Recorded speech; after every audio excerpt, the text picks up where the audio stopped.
There is an area I have scoured for months and months on Google Earth, looking for access points.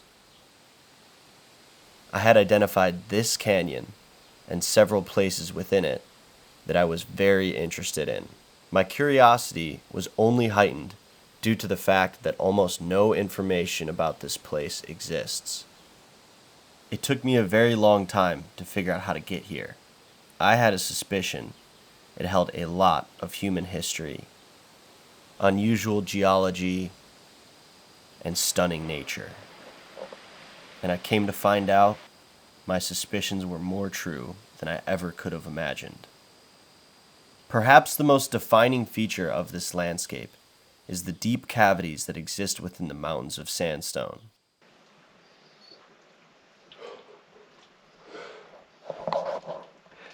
This is terrifying.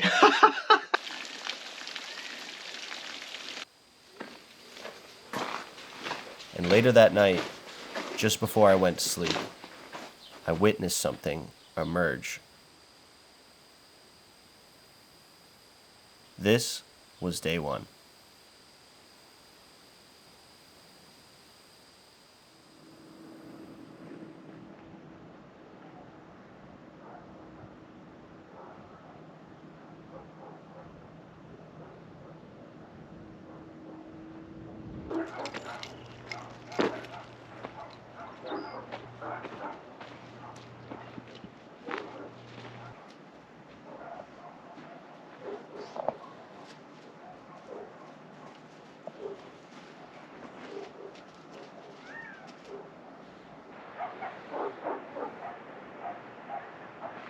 We're going down that way.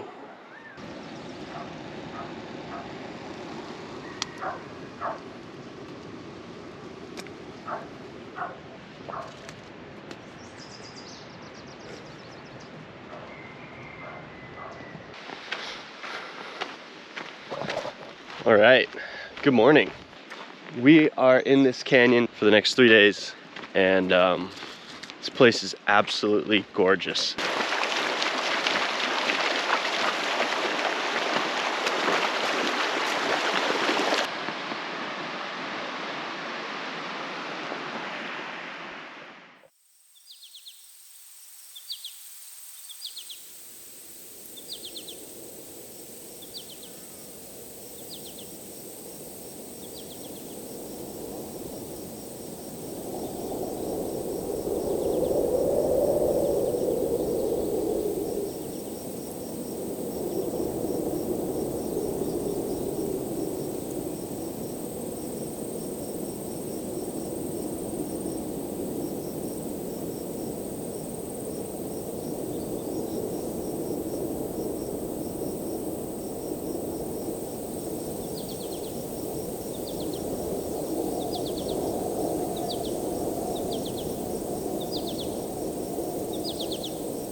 Last night, we drove through one of the largest open pit mines in the United States.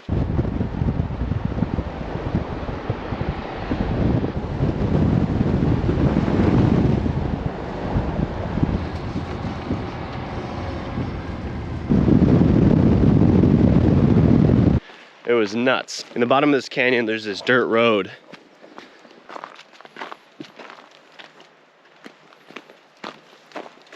But we're not gonna stay on this road too much. We're probably gonna be branching off into the side canyons I was looking at on Google Earth. These rocks are filled with all sorts of like caves and holes and different cavities and stuff, so there's a lot to explore around here. Thanks for joining this adventure. I appreciate everybody who watches these videos.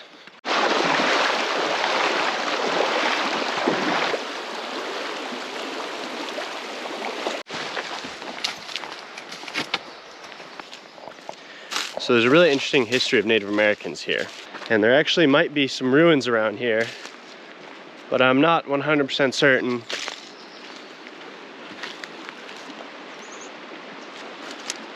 Well then.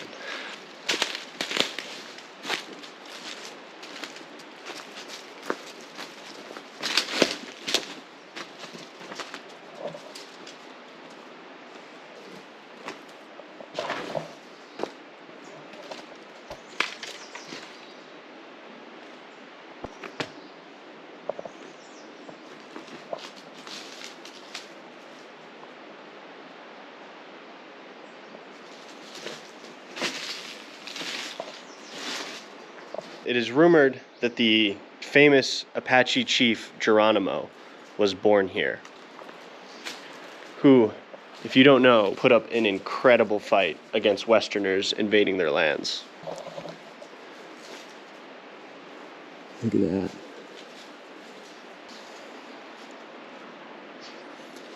I can't be certain, but it really looks like this area has seen a lot of smoke in this alcove.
This is pretty cool. You got that, bro. You got that. Come on. Yeah, I have the coolest dog in the world. I know.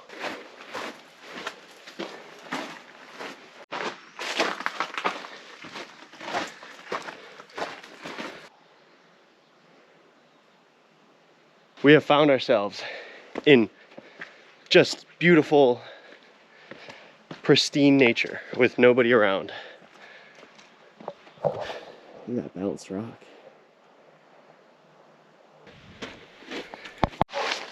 Check out this green rock. Wow.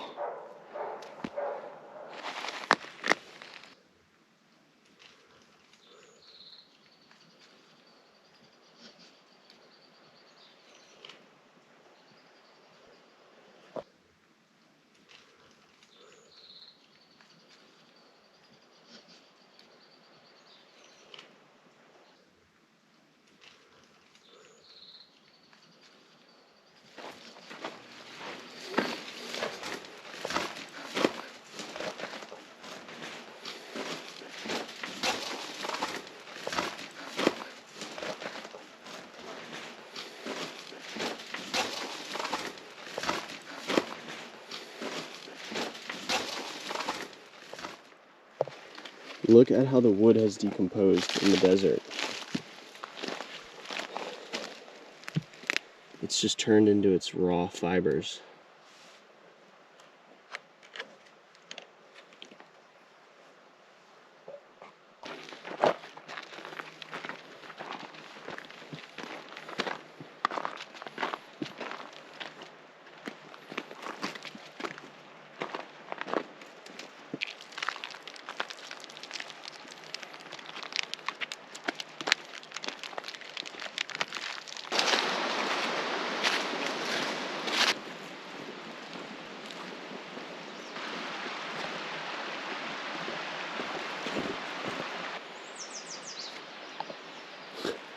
It's like it's snowing.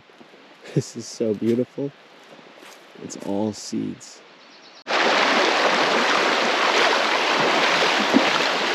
We're about to go look at the thing that's labeled on Google Earth. It just says hot spring. So look at this waterfall.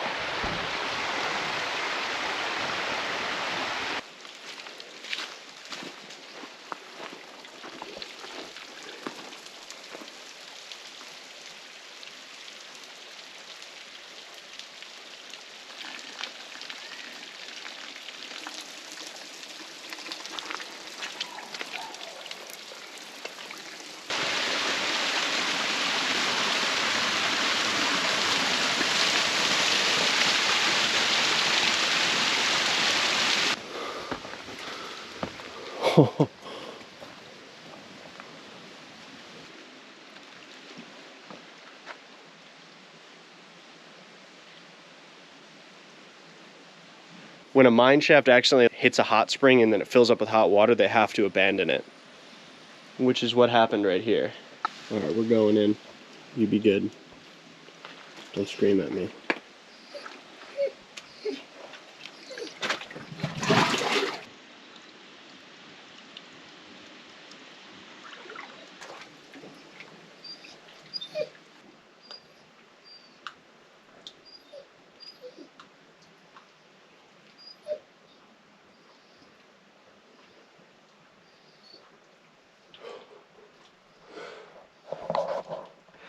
This is terrifying.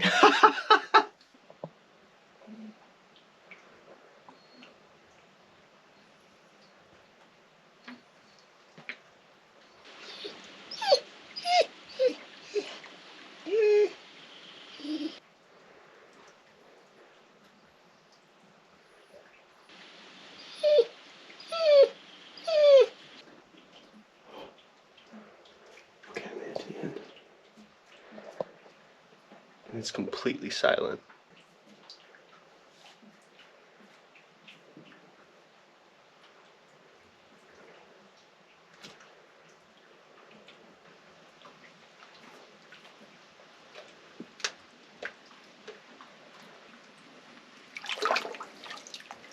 The base of the mine shaft before it filled up with water.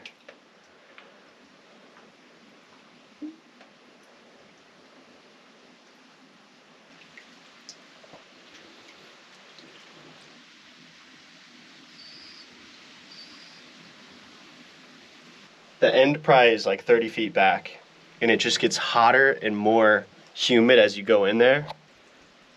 Unbelievable. Look at how beautiful it is. In springs like this, there exists this amoeba, Naegleri fowleri, I think. And this amoeba, if it gets into your nose, it'll burrow its way up to your brain, and you will die a pretty terrible death. And it's found exactly in hot springs, just like this. And the chances of you getting it are very, very low, but still, it's very important that when you're in a hot spring like this, you don't get any water in your nose, you don't splash, you don't put your head underwater.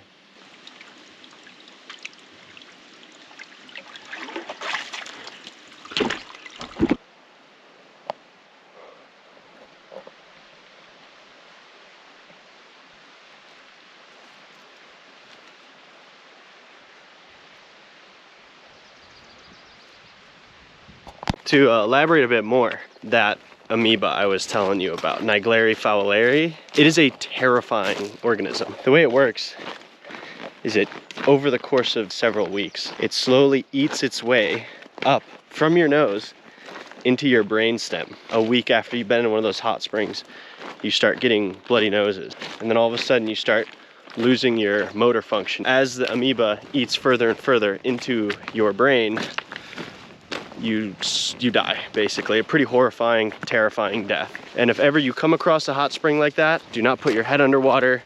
Don't splash water at your friends. So yeah, real life monsters exist. So I'm gonna go rinse myself in this river after going in that hot spring, and we're gonna keep backpacking.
Oh, that's a big bull. Stop it.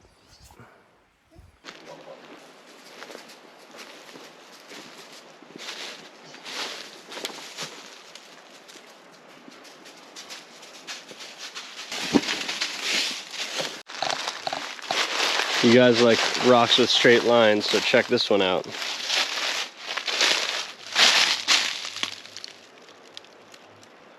What a nice even split. Sandstone is just so crazy with the shapes it takes. There's a line crossing this entire 1,000-foot tall cliff.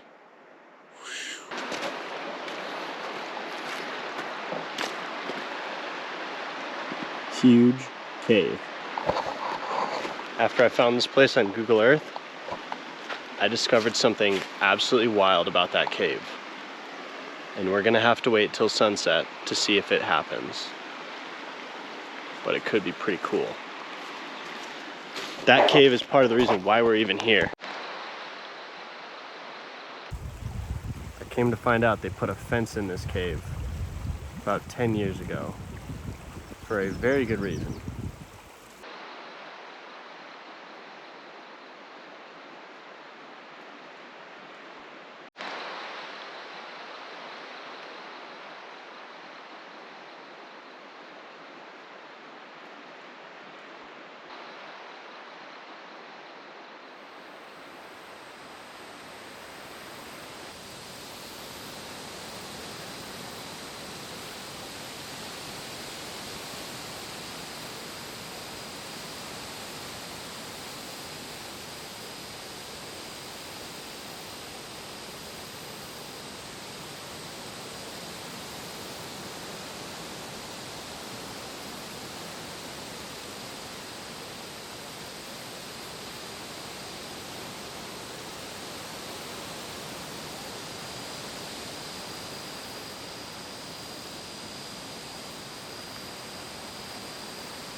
All right, this is our campsite for the night. Gonna make some dinner, see what happens with this cave 25 minutes before sunset, and then go to bed. Tomorrow's gonna be an epic day.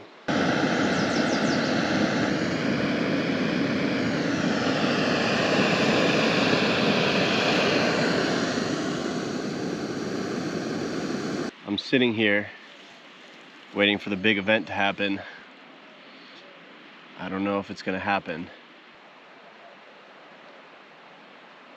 I'm getting absolutely eaten alive by bugs. I see movement.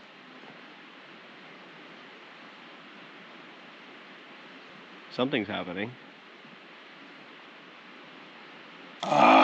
Right now, there are tens of thousands of Mexican free-tailed bats flying out of this cave on their nightly journey to hunt for food.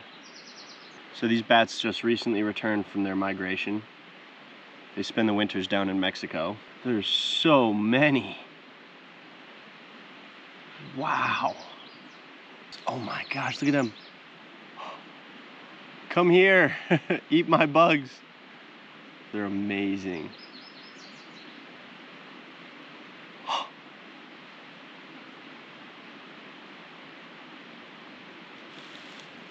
Bats eat somewhere around 50% of their body weight every single night in insects.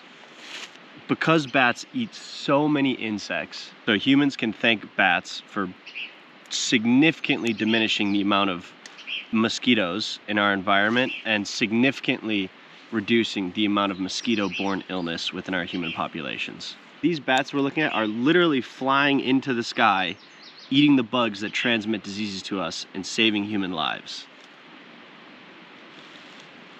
Bats are basically like the world's best pesticide. So bats are out there working overtime to help our agriculture save money and produce more crops that we can eat by eating the insects that are a plague to our crops. If we had more bats in this world, we would be able to use significantly less pesticides. And less pesticides would be very, very good. The last stragglers are coming out of the roost. For 5 minutes straight, there was just a river of bats just pouring out of the top of that cave. I know a lot of people are really afraid of bats and they think bats are bad and transmit things like rabies, and yes, a handful of times that does happen, but overwhelmingly, the positive impact of bats is just so underappreciated. Thank you, bats.